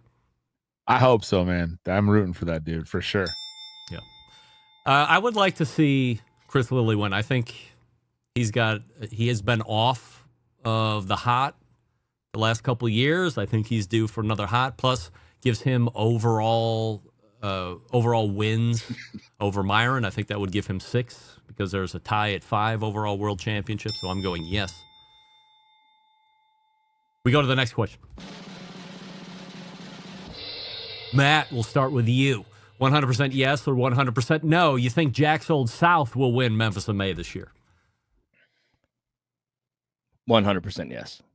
If I said no, that would have been a real mind F with me. I'm telling you. John, you think Myron Mixon will win this year? 100% no. Rusty, Myron Mixon wins this year. No, sir. Nope. Dougie, Myron Mixon? Nope. All right, I'm going no. So, of course, it does follow as that was all of our answers to the previous of Chris Lilly winning. And, Matt, why do you think Myron is due? He missed it last year. Conflict with the with his teaching class, etc. Yeah. Chris Lilly final 2 years back. And I think Memphis in May needs another big name to win Memphis. If another rib team were to do the impossible and to go rib 2 years in a row, that would be audacious. But I think Myron locks it up. Let's go to Matt Osmo. Matt, 100% yes or 100% no. Throwing all your other answers out. You think Blues Hog will win Memphis in May this year?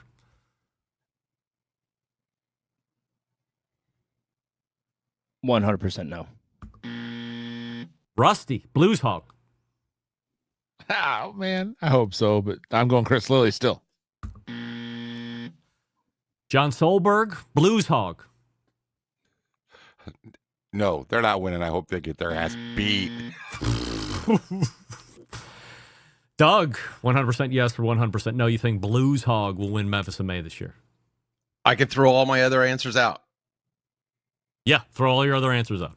Okay, I'm going to say yes because Blues Hog won the event tonight at that I was at here in Fargo. All right, so you think they are on some kind of roll? I can say that. All right, well, I'm going to side with Doug, throwing all my other answers out. Absolutely, I think Blues Hog is well positioned to take 2 out of the last 3 years. Plus, they were in finals last year. They have some kind of magic that's going on down there, and they've made no bones about it, no pun intended, that they're going back to Memphis in May again this year and to win. So we'll see what happens. I don't know if they're doing hog. I would love to see them try their hand at ribs. I mean, why not? Are they doing hog, Matt? Do you know that? That's what I was going to ask. I don't know what category for Memphis I would love to see them give shoulder. Ribs a try. Why not? They seem to throw caution to the wind down there. Rusty, 100% yes or 100% no. You think that someone with the last name Bringle will win Smoke Slam this year? No. John, Bringle wins Smoke Slam. Yes or no? 100% no. 100%. Matt, Bringle winning? Not a chance. Not a chance. Wow. Like I don't have a chance, and I'm not cooking in it. Doug, 100% yes or 100% no. You think that someone with the last name Bringle will win Smoke Slam this year? Yes, I do. Right. Well, 2 questions in a row. I'm siding with Doug Scheiding on this one, and I didn't mean to rhyme. I believe that someone with the last name Bringle will win Smoke Slam this year. And we'll see how that plays out. All right, so we've gotten through a number of them. However, we still have a number of them to get through. So stand by as I do this last piece of business for our pal Sterling Ball over at Big Papa Smokers. Listen up, gang. Our friends over at Big Papa Smokers have something special just for you, listeners of the show, whether you're a seasoned pitmaster or a grilling noob. Big Papa Smokers, your one-stop shop for all things barbecue. From their championship rubs, mouth-watering sauces, essential accessories, they have what you need to take your food to the next level, whether you're on the competition circuit or in the backyard like me. Here's the cherry on top. Big Papa Smokers offering the listeners of the Barbecue Central show an exclusive deal. That means only for you. Use promo code REMPE at checkout, REMPE. You get $10 off your next $50 purchase of rubs, sauces, or those essential accessories. Imagine the possibilities. Evaluate your ribs with Big Papa's Sweet Money. Add Big Papa's Desert Gold to your chicken, or better yet, pick up Big Papa's Double Secret and add it on your steak. Head on over to BigPapaSmokers.com and start shopping today. And don't forget to use the promo code REMPE, REMPE, at checkout and claim your $10 off your next order of $50 or more. Don't forget to check out Big Papa's full line of recipes at this website, cookingwithbigpapa.com. cookingwithbigpapa.com. And, of course, follow him on social media for amazing recipes and short videos. Become inspired by Sterling himself. Follow him. Worth a follow. Great recipes. And we're back with the embedded correspondence right after this. Stick around. We'll be right back.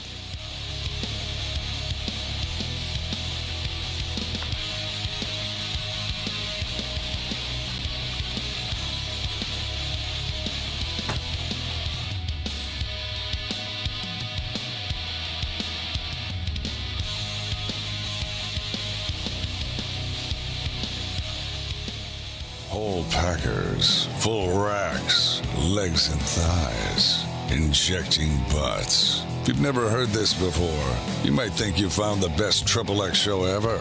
Let's get back to the most homoerotic host out there today, Greg Rempe.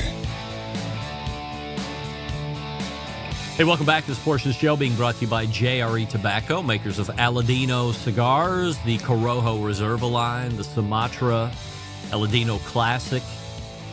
And, of course, they have the new ones out now, Fuma Noche and the 100% Cameroon. So wrapper, binder, filler. That's currently not out yet, but soon enough it will be. JREtobacco.com to find a retailer near you. And as always, if you would like to try some Aladino cigars, shoot me an email and I will send them out to you, Greg at thebbqcentralshow.com. Before we get to the rest of the Assurity questions, I'm here to answer this question from Guy, the cooking sim. Greg, those 3 questions in a row made no sense. Oh, come on.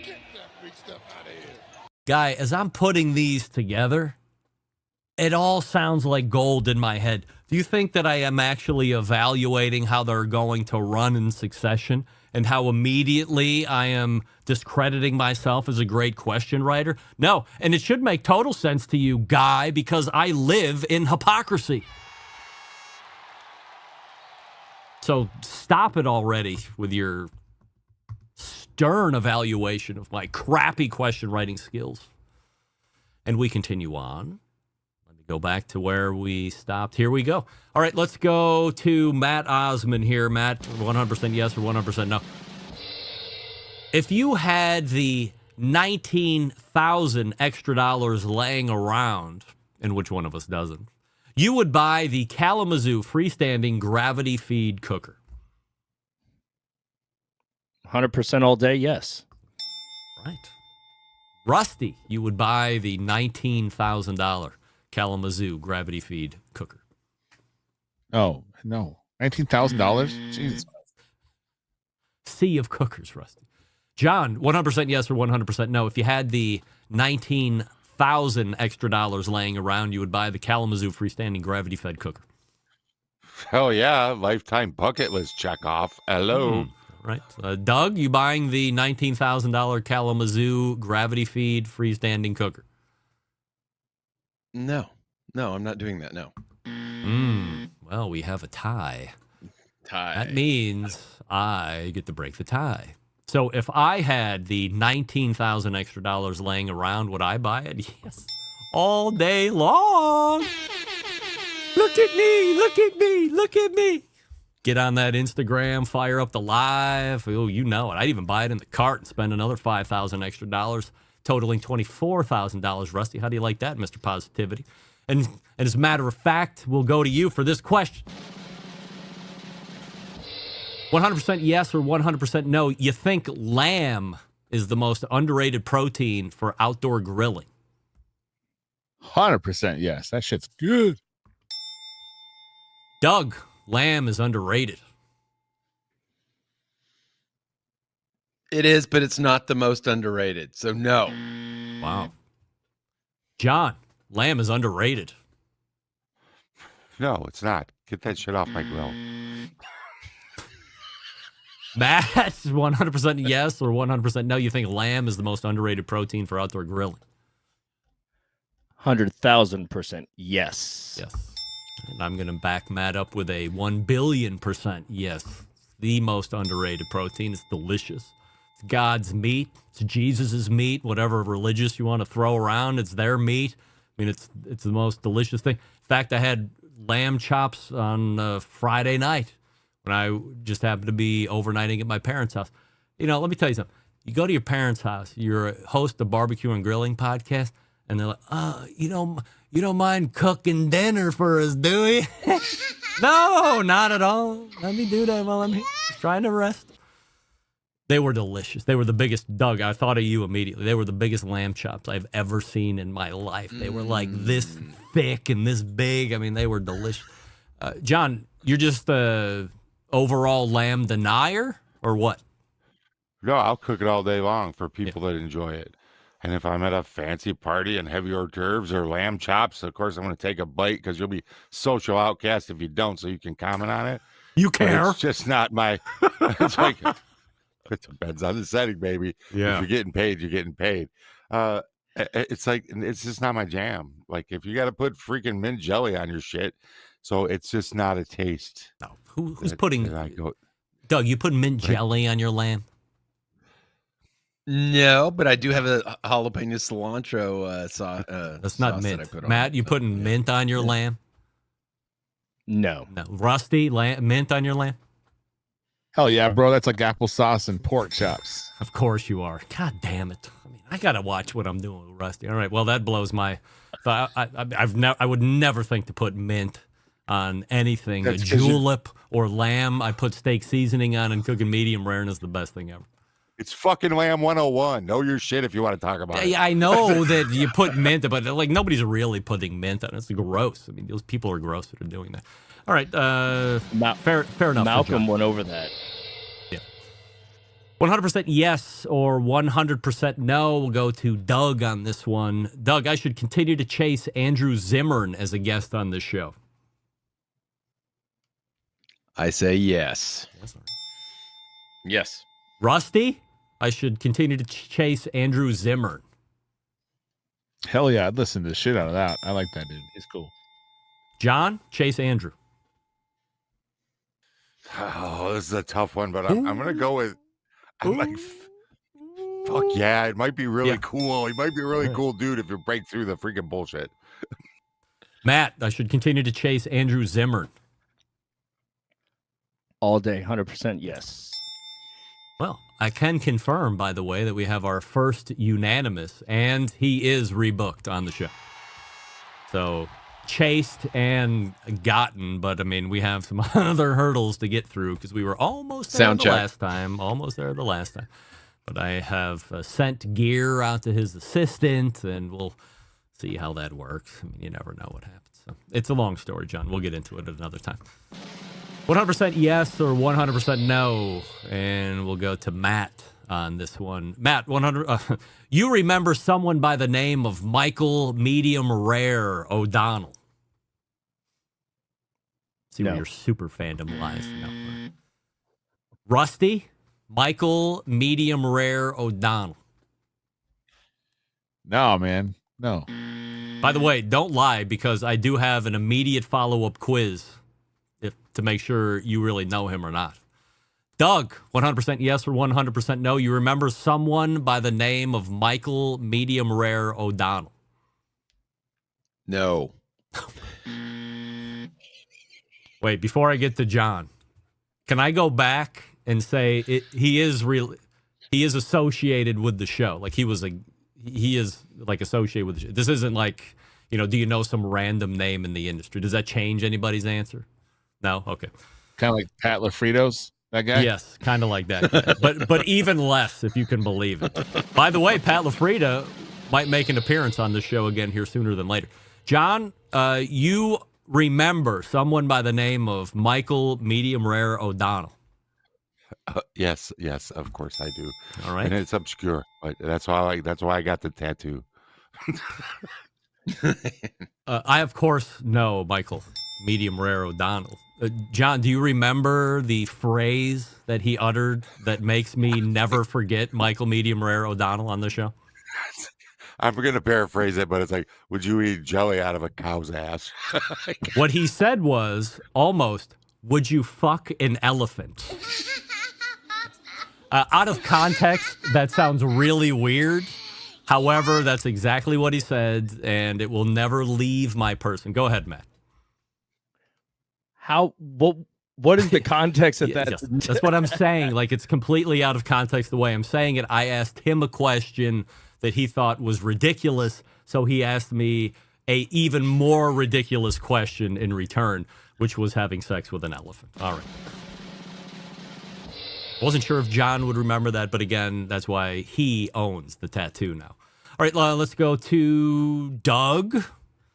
Doug, 100% yes or 100% no. As it relates to barbecue history, you are familiar with the name Jim Minion.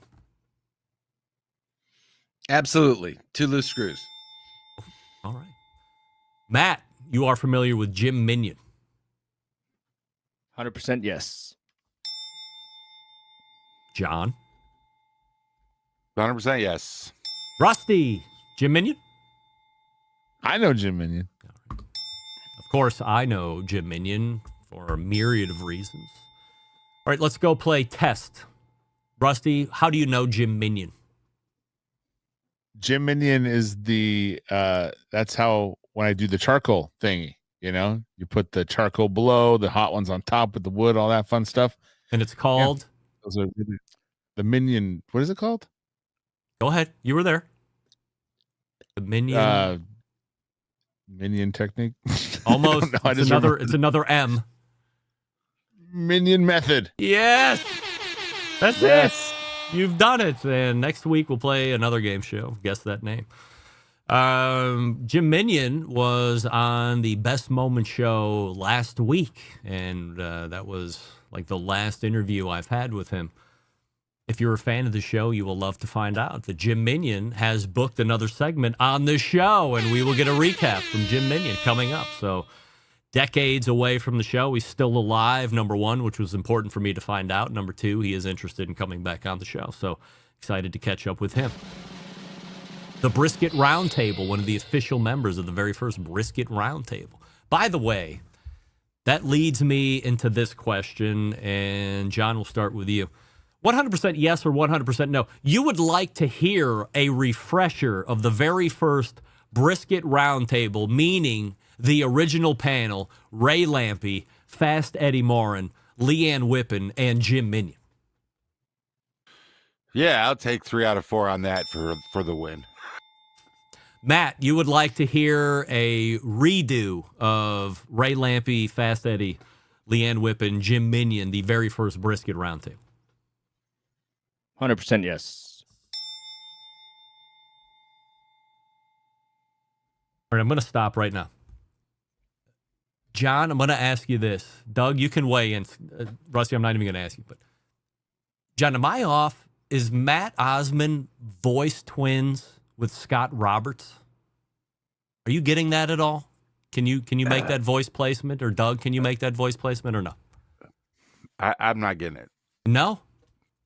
No, but I'll pay more attention. But yeah, but I did the trailing. Yes, yeah, I see where you got it. But yeah, give me the yes again, Matt. 100% yes. Dude, I mean that is Scott you're Roberts. on it, Greg. You're on it. Oh my Yeah, it is. Crap. We That just is got to unbelievable. get a little ball clamp, and Right. he's 100% Yes. Scott All Robertson. right. Good Voice job. doppelganger. Yes. I mean, now that you're talking, now I'm not going to not hear. I mean, you are the former official, what was he? The rub and sauce reviewer for the Barbecue Central show for years. Yeah, and he hot was sauce reviewer. Yeah, he was Yeah. a hot Yeah. sauce expert. That was his wheelhouse. But then he did barbecue rubs and barbecue sauce reviews for us every month. And wow, you are the voice twin of Scott Roberts. I'll send you some old links so you can listen to yourself talk, and it's not you. Rusty, do you know And Scott now he's a Roberts? Jesus freak. Yeah, well, we won't hold that against him. Rusty, are you familiar with Scott Roberts at all? Yes, I am familiar with Scott Roberts. Are you really? Really am. There was a minute, Greg, that I went back and listened to a lot of old episodes for like when I had time to do that. That's what I did. Oh, Rusty, I love you. This is why Rusty's Mr. Positivity. Rusty, since you are positive, 100% yes or 100% no, I should continue to bring premium hand-rolled cigar content to the show. First, I'd like to start out and say you should bring back that panel because that would be badass, and you should continue to do that and revive those, and that would be such a cool segment. I would listen. Yeah? I would love. Oh man, that's solid. Yeah, no, man, because I don't smoke cigars. I don't get out of here with that. Care about that. Doug, I should continue to bring premium hand-rolled cigar content to the show. I would like to go back to the previous question and say, yes, those roundtables were the best. I would listen to them 3, 4, I didn't 5, ask you 6 to times. those questions, Rusty No. and John or Doug. Wow, No. I'm sorry, man. We're That not is a important. shame on Yeah. me. I know you're not, but I mean, I would still like to be professional at all costs. But holy moly, Okay. yeah. All But right. let me So- answer the cigar Yes, question go since ahead. you did ask that. The answer is no. I agree with my No. brother Rusty. Matt, cigar content smoked out. 100% yes. I'm sorry. I asked the wrong question. I should continue to bring it. Yes or no? Yes. Yes. John, cigar content. Yes. If it's paying the bills, yes. I don't feel like that's a real yes. Like, Here's okay. what I found. Here's what I found. When I started doing it for self-indulgence, you would be surprised how many Centralites are partakers in premium hand-rolled cigars. And moreover, after every interview, it's love the cigar content. Even people that aren't cigar smokers find the cigar talk fascinating for whatever. I don't know if it's process. I don't know if there's a relatability to barbecue and cooking that they're seeing in cigars. But the wide sweeping audience is saying far and wide, more cigar content. So I'm here to oblige, of course. 100% yes or 100% no. John. Encouraged by his longtime pal, Meathead, from AmazingRibs.com, I have secretly begun writing a book about this show. 100% no. Matt, I'm writing a book. Yes. Doug, I'm writing a book about the show. No effing way. Rusty, encouraged by my longtime pal Meathead from AmazingRibs.com, I've secretly begun writing a book about this show. Yes, but like Meathead, you won't release it. I can tell you with 100% assurity, if I don't read books, I sure as hell ain't gonna write a book. It's a no for me. By the way, to any publisher listening, to any literary agent listening that wants to try and change my mind, keep your money. I don't want it. I don't want to do it. I would never do it. Can you imagine if I then wrote a book and read my own book? That would be so weird. So weird. Rusty, 100% yes or 100% no. I should pay $17 a month for pet insurance on the cat who had the clogged pisser. Yeah, that's cheap as hell. do that. That's nice. By the way, that is a firm quoted price. I'm not just picking that out of the air. Doug, $17 a month for pet insurance for the clogged pisser. Let's keep the torture test alive. Yes.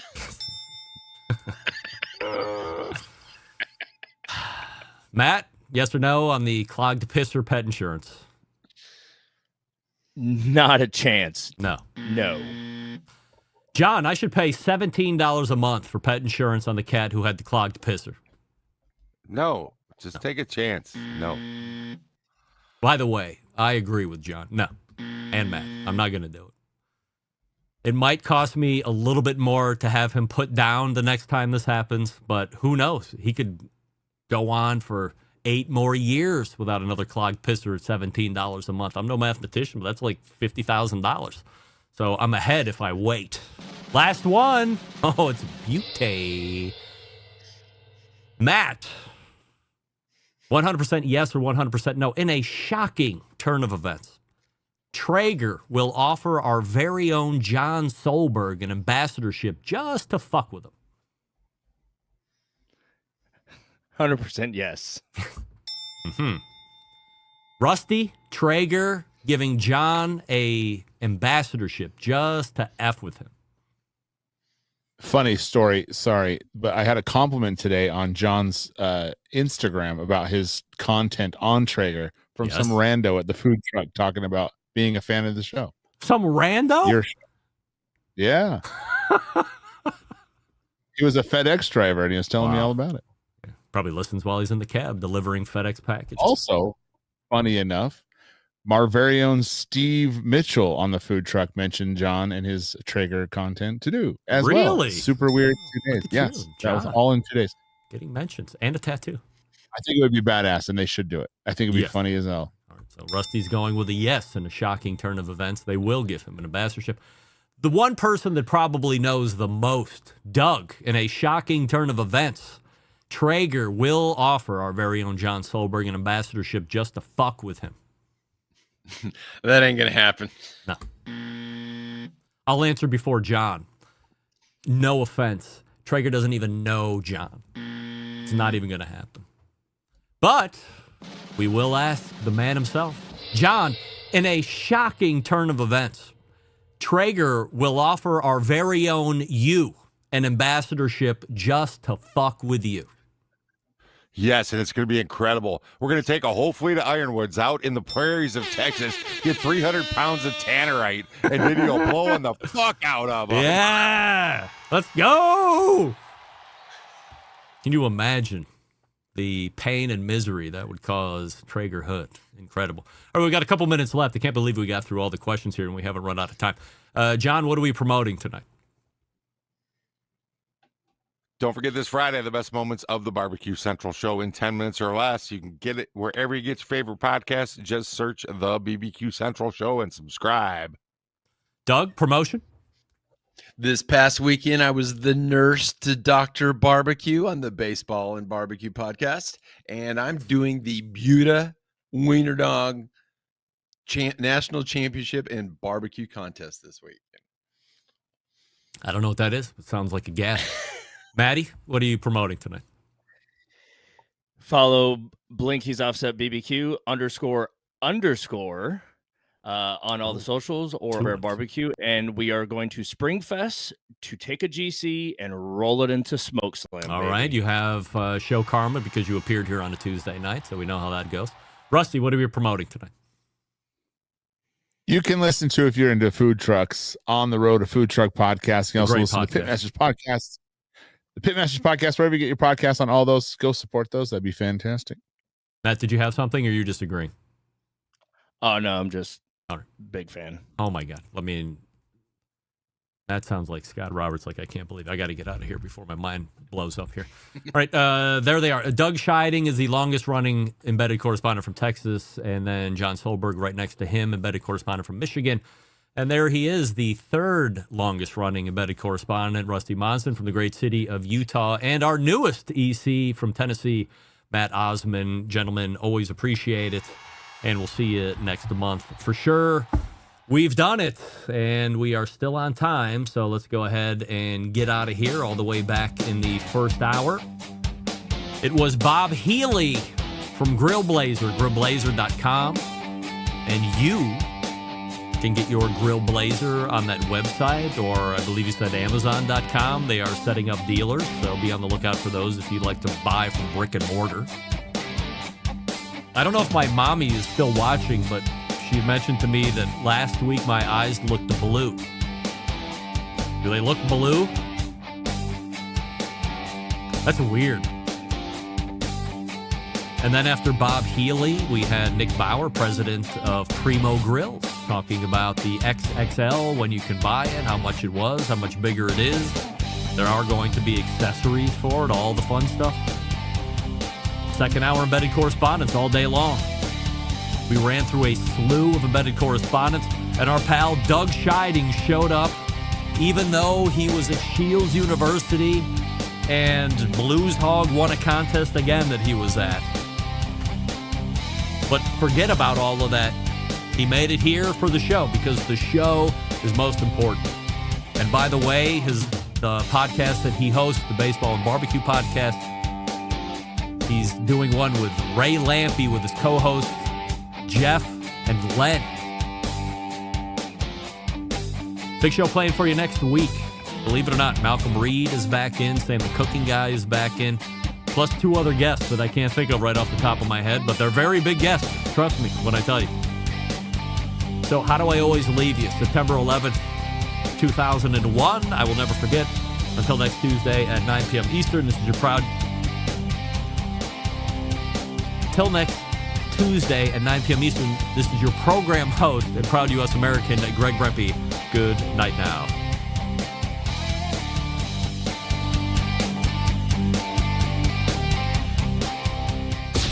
Hi, this is Austin Parsons, Pitmaster with Smoky Mountain Q in Nashville, Tennessee, and you are listening to the Barbecue Central Show.